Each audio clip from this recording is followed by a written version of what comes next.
Welcome back, everyone. You know, we all seem to be concerned about the money we're earning and protecting these days, the money we're able to save or perhaps invest, and everyone seems to be looking for the perfect investment. Well, when the American frontier opened up, many thousands of men headed west. Not all of them were looking for land or cattle. In fact, most of them were looking for gold. Here's what happened in the mines of Nevada.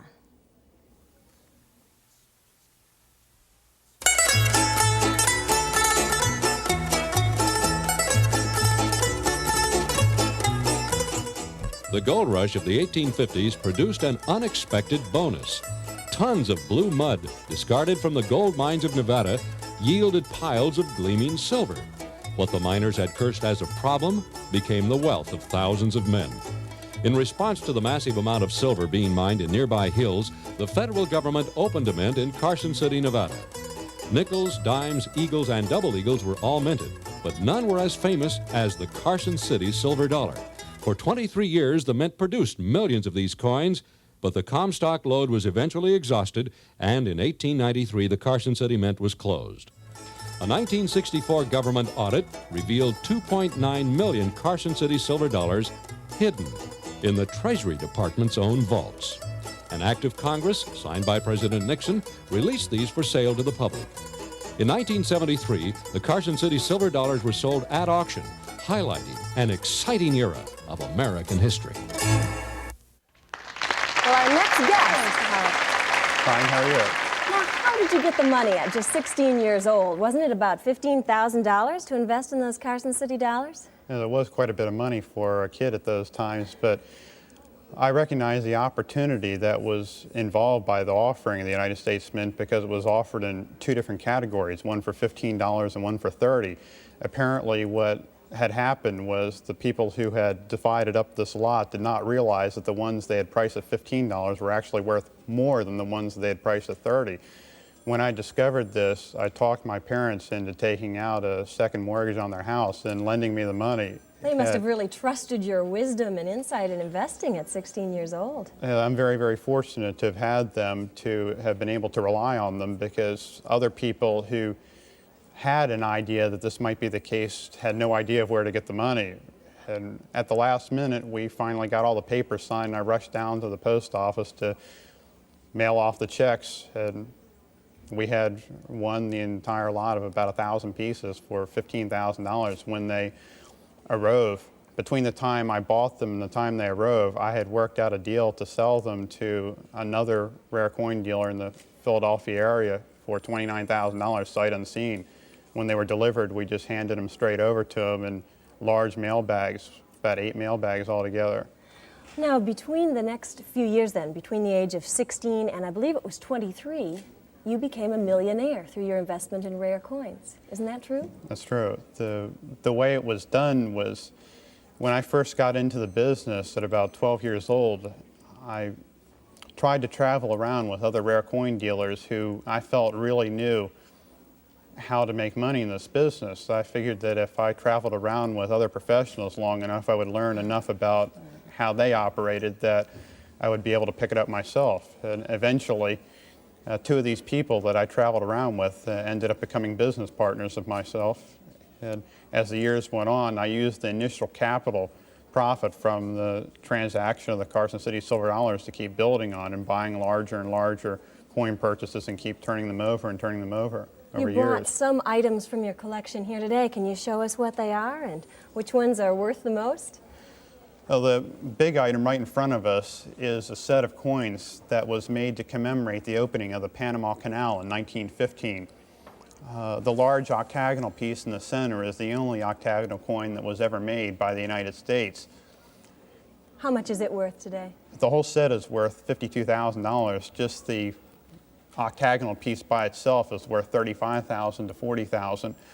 What makes this set even all the more unusual is that this is the box that it comes along with. This box, without the coins in it, just completely empty, is worth about $5,000 just by itself. Why? As collectors of coins, like just about all collectors, are sometimes a strange breed, and they like to have things in the absolute original piece of Isn't that amazing? original equipment, just as if the case of an antique car collector, he'd rather have the seat torn to shreds and know that it's original rather than have a brand new one. It's the same thing with coins. What else have you brought here today? Okay, this coin and this coin are gold coins from 1906. They're both proof coins, which is a special type of finish where the surface is mirror-like. If you'll notice that this has a kind of reflective field on it, and this does also that this piece right below it doesn't have. These are specially made coins, of which only 77 of these were made and about 120 of these were made. The item right below this is a $10 gold piece that looks like it has a portrait of an Indian on it, which actually is just a portrait of some lady with an Indian headdress on it. It's not actually an Indian, but this It's almost was like a pharaoh or something. this coin was made by special order and instruction of Theodore Roosevelt, who wanted to beautify American coinage and wanted to recognize the American Indian. Now, what determines the value of coins like this? Is it strictly their age and the condition that they're in? Well, that's part of it, but it's also not so much the age as it is the rarity and the popularity. A lot of people call up frequently in the telephone and say, I have this old coin from 1920, is it worth anything? And the answer is usually no, because rare coins were meant to be circulated. When they were minted, they weren't made to go in someone's closet and be stored. They were meant to be spent. So with that in mind, you can see why it's rare for coins to exist in brand new condition. So as a result, very, very, very few of them exist in brand new condition. For instance, this one particular piece, there were only 645 of them made. This is the only $50 gold piece the United States ever made.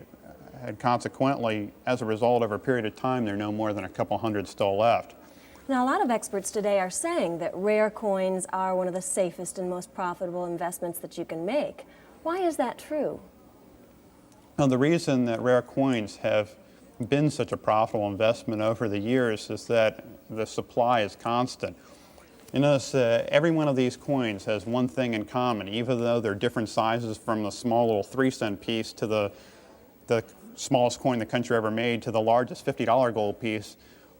One thing these coins all have in common, and that is that they are all brand new coins of exceptional quality. None of these have ever circulated, even though they might look dirty like this one. That's actually just tarnished from a period of time. That actually makes the coin more appealing. It's easy to be deceived, though, if you don't know what you're doing, isn't it? I've heard of people who've walked into a coin dealer's and seen a coin that was all polished up and assumed then that it was a new one that had never been used and paid quite a bit of money for it. Well, just in the case of just about anything, when you get into buying used cars, or no matter what it is, you have to put your confidence in the person you're doing business with. There's a possibility that you're going to get something that's not actually the case.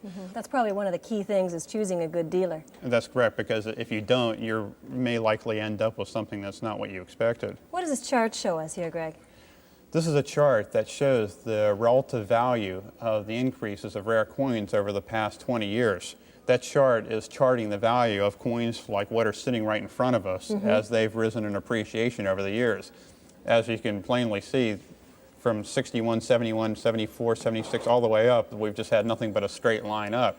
If you took this chart back to 1940, even as low as this number looks, it would still look like this compared to what it is in 41. Isn't that amazing? What do you predict for the next few years ahead? Do you think that regardless of whether we head into hyperinflation or into a deflationary period, that rare coins will hold their value, that they will be a good investment? Well, I think if we head into a continuous deflationary environment, that the prices of rare coins will maintain a current level with maybe a 20 or 30% gain per year, which is still exceptional. If we head into another just mild inflationary period, and forgetting hyperinflation, we're going to see growth continue like the way it has before. Well, Greg, you became a millionaire so quickly by the age of 23. What did it do to you personally, being in that kind of a business world, and especially seeing such incredible progress in your own financial portfolio at an early age? How did it affect you? Well, at first it started to affect me in a negative way, being around people constantly who are used to lavish material lifestyles. That it started to affect me in the same way also. Even though my father is a retired pastor, I wasn't home long enough to really be under his wing to really follow along my family's principles and morals, as I traveled around the country constantly when I was just a young teenager in high school. So some of this started to affect me to the point where I realized I had to make a commitment as to which way I was going to go in life. And it was at that time that I decided that there was more to life than making money, and became a Christian. And at that point is when I saw an increase in my business like I'd never seen before, astonishing not only myself, but the business peers around me. That's just been in the last couple of years, hasn't it, then, that you've seen such tremendous success? That's right, just since the '79. And do you ask God now to help you in making wise investments? Yeah, I pray about it every day. Well, that's really what's most important, isn't it? Yes, it is, because without him, all this would be absolutely meaningless. As we've had situations where we had really no idea what the answer would be. Even in questions of financially related matters, he's shown us the answer. That's real interesting. You know, the Bible says, lay up your treasure in heaven where moth and rust won't corrupt it and where the thief can't break in and steal. And it sounds like that's what you've been doing. Because the Bible says where your treasure is, that's where your heart is going to be also. Greg, you know, we can't take it with us, but sometimes it can take you with it if you don't invest your money wisely. And so some of the suggestions that Greg's been giving us today are things you might want to think about as you concentrate really on investing wisely, especially in things that are secure, that have long-term value. And I appreciate the things that you've told us about today with rare coins and also about what Jesus Christ means to you. Thanks for being with us. Thanks a lot.